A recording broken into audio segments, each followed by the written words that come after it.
Minasan, konnichiwa. Balik lagi di channel Mimin. Apa kabarnya kalian semua? Semoga kabarnya baik-baik saja. Di video kali ini, Mimin bakalan nerusin alur cerita anime yang berjudul Isekai Deichin Skill wo Tenishita Orewa. Episode ke-6-nya buat kalian yang belum nonton episode sebelumnya disarankan untuk menonton terlebih dahulu. Linknya ada di deskripsi video ini. Oke, tanpa berlama-lama lagi, langsung saja ke video intinya. Audio Jungle. Setelah di episode sebelumnya diperlihatkan Shibuya yang melakukan perjalanan di hutan untuk bersih-bersih sekalian biar tahu apa yang berada di dalam hutan yang dikata hutan iblis tersebut. Di tengah sedang nyari musuh, dia dipertemukan dengan anjing yang sangat lucu. Dia namai dengan nama Neito. Setelah itu mereka berdua melakukan perjalanan lagi sampai bertemu dengan musuh yang sangat kuat dan menggunakan sihir. Terus Yuya menemukan sebuah goa yang isinya terdapat buku dan juga mayat pemilik buku tersebut. Kini animenya dilanjutkan. Yuya sudah tahu kalau buku itu milik si Pertapa, si pemilik rumah si Yuya. Di sana diceritakan dulunya si Pertapa kayak gimana. Nampak dia mempunyai banyak kelebihan, bahkan dia bisa melakukan apa saja. Sampai-sampai dia diajak untuk menjadi seorang dewa, saking udah bisa semuanya. Tapi dia menolak tawaran tersebut. Suatu hari nanti penerusnya bakalan sepertinya jadi kuat dan ditakuti orang-orang. Lantas Yuya bertanya-tanya cara dia biar tidak dibenci bagaimana. Tanpa diduga mayat itu bisa ngomong, katanya dia harus mencari teman yang bisa mampu mempercayai Yuya. Tapi Yuya berasa kagak yakin akan hal itu, karena dia baru saja dapat teman kemarin. Terus dia memberikan sebuah pilihan kepada Yuya ini. Mau dikabulkan apa dari buku tersebut? Yuya menjawab dia sangat ingin bisa menguasai sihir. Alhasil sama si Pertapa dikabulkan. Dia langsung dikasih kayak begitu bersama si Neito. Tapi sebelum itu dia memberitahu kalau si Yuya kagak mempunyai jalur energi sihir. Karena dia hidup di dunia lain, beda kalau hidup di situ. Karena semua yang memiliki sihir itu energinya berpusat pada jantung. Terus mengalir ke pembuluh darah. Jadinya si Pertapa bakalan memberikan jalur energi sihirnya kepada si Yuya daripada kekuatannya hilang begitu saja. Mending dia kasih aja. Dikasihlah sama si Pertapa sebelum dia pergi. Dia berharap Yuya bisa terus bahagia. Sesudah itu dia pulang ke rumah sambil baca-baca gimana cara membuka energi sihirnya itu. Dia baca-baca katanya disuruh memanipulasi energinya terlebih dahulu. Dia lakukan hal tersebut sambil merasakan gitu. Sekali coba dia langsung berhasil. Inilah jalur sihir milik si Pertapa itu. Dia juga mendapatkan skillnya. Terus supaya cara bisa mengeluarkan sihirnya, yaitu kagak pakai mantra, cukup fokus di tangannya dan bayangkan aja mau mengeluarkan sihir apa. Tapi biar mudah si pengguna harus menamai sihir tersebut. Lalu Yuya pun mencobanya dengan si Naito. Dia fokus ke tangannya dan mencoba untuk mengeluarkan sihirnya yaitu bola air. Tak lama bola air itu muncul berbarengan dengan Naito juga berhasil melakukannya. Saatnya dia bakalan mengarahkannya ke arah pohon yang ada di depannya. Pas dia lepaskan kaget dong, kekuatan tersebut sangat amat kuat kayak begitu. Di sisi lain Owen melaporkan tugas dia kepada bapaknya si Lexia.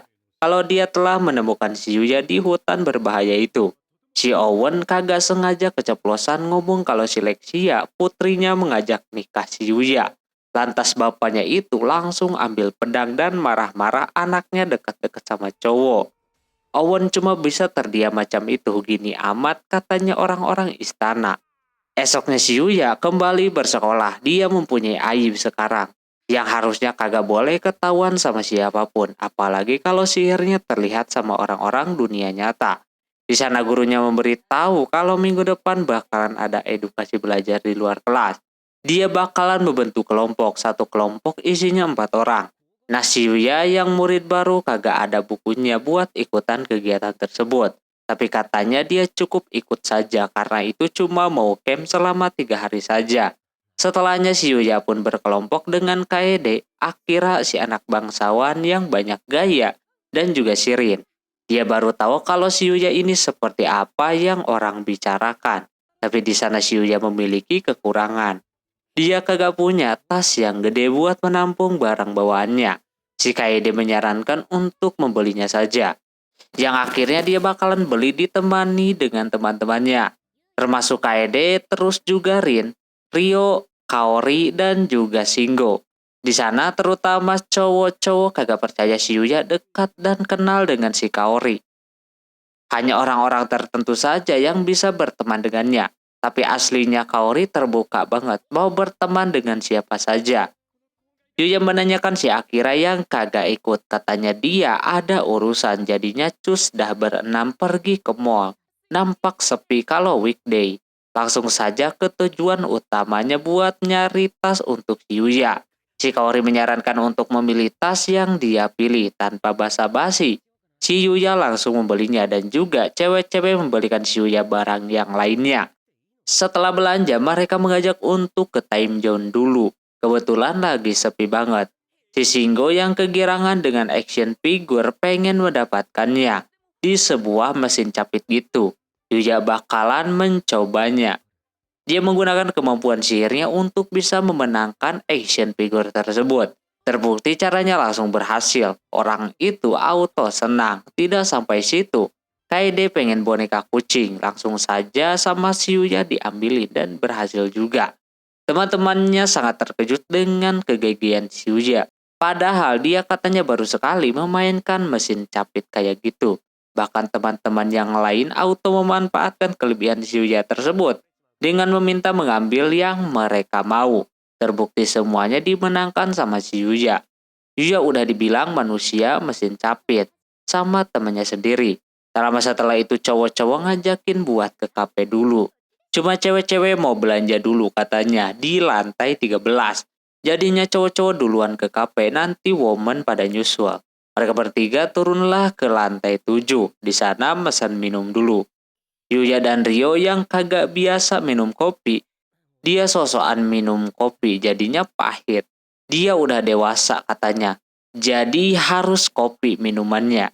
Padahal masih sekolah, ujungnya dia tambah gula sama susu juga. Yuya kelihatan senang di sana karena baru pertama kali dia nongkrong seperti itu. Lain kali dia pengen nongki lagi bareng teman-temannya. Tak lama tiba-tiba terdengar suara alarm, katanya ada kebakaran di lantai 10. Yang mana itu lantai yang sebelumnya mereka main capitan. Lantas langsung kepikiran cewek-cewek tadi yang naik ke lantai 13. Mereka bertiga cepat-cepat ke arah tangga namun dihalangi petugas karena disuruh mengungsi. Di atas kagak ada yang nolongin. Ryo mencoba menelpon si Kaede, nampak Kaede udah mau pingsan gitu. Tapi mereka udah ke tempat yang aman katanya. Si Yuya langsung saja naik menerobos ke atas. Dia mengingat senyuman para woman tadi. Dia harus melindungi ketiga cewek tersebut. Di depan sana, apinya udah membara banget, bakalan sulit buat lewat. Mau nggak mau Yuya mengeluarkan sihirnya, yaitu air yang menyelimuti tubuhnya. Biar dia bisa menerobos ke kobaran api tersebut. Dia coba sekuat tenaga sekencang mungkin untuk bisa menolong para woman itu. Di sana para woman udah pingsan semua. Kaori sedikit melek mendengar suara si Yuya. Lalu habis itu pingsan lagi. Akhirnya Yuya bisa menemukan mereka bertiga. Saatnya buat keluar, tapi sebelum itu dia mencari, takutnya ada orang lain juga di sana. Nyatanya kagak ada. Langsung aja dia bawa langsung ke tiga cewek itu. Dia masih kagak yakin sama kekuatannya apakah cukup atau tidak. Ditambah bisa keluar atau enggak, tapi Yuya terobos aja. Namun di depan sana jalannya sudah tertutup sama api. Dia kagak bisa kemana-mana lagi. Pin si Kaori juga malah terjatuh pula anjir. Ada-ada aja. Yuya bakalan menerobos ke bawah, udah kagak ada cara lain lagi. Dengan kekuatan super besar, Yuya langsung menerobos ke bawah. Teman-temannya mulai resah karena pemadam kebakaran lama banget madaminnya. Sehingga tak lama setelah itu terjadi ledakan gitu di mall tersebut. Itu si Yuya yang menerobos keluar. Alhasil dia berhasil menerobos ke lantai yang paling dasar. Pemadam kebakaran langsung menolong para woman itu.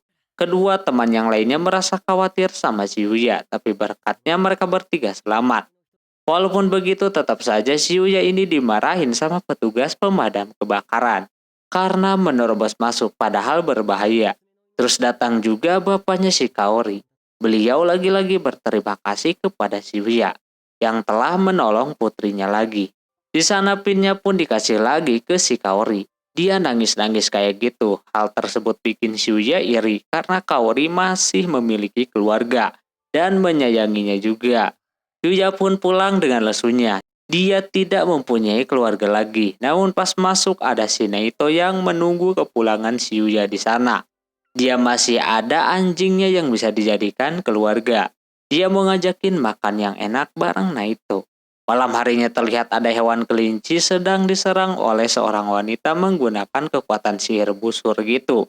Katanya kelinci itu adalah dewa. Dia bingung cewek tersebut menyerangnya menggunakan busur. Terus dia mengeluarkan aura jahatnya lalu mengajak si kelinci untuk bergabung bersamanya. Guna untuk menghancurkan dunia tersebut. Lantas dia kaget, tapi cewek tersebut malah pergi. Nanti dia bakalan menemuinya lagi. Dewa itu harus cepat-cepat mewariskan kekuatan tendangannya kepada seseorang. Oke, mungkin segitu dulu untuk episode 6 kali ini. Mohon maaf bila ada kesalahan dalam penyebutan nama tempat atau yang lainnya. Dan sampai jumpa di episode selanjutnya. Jamatan nih, bye-bye.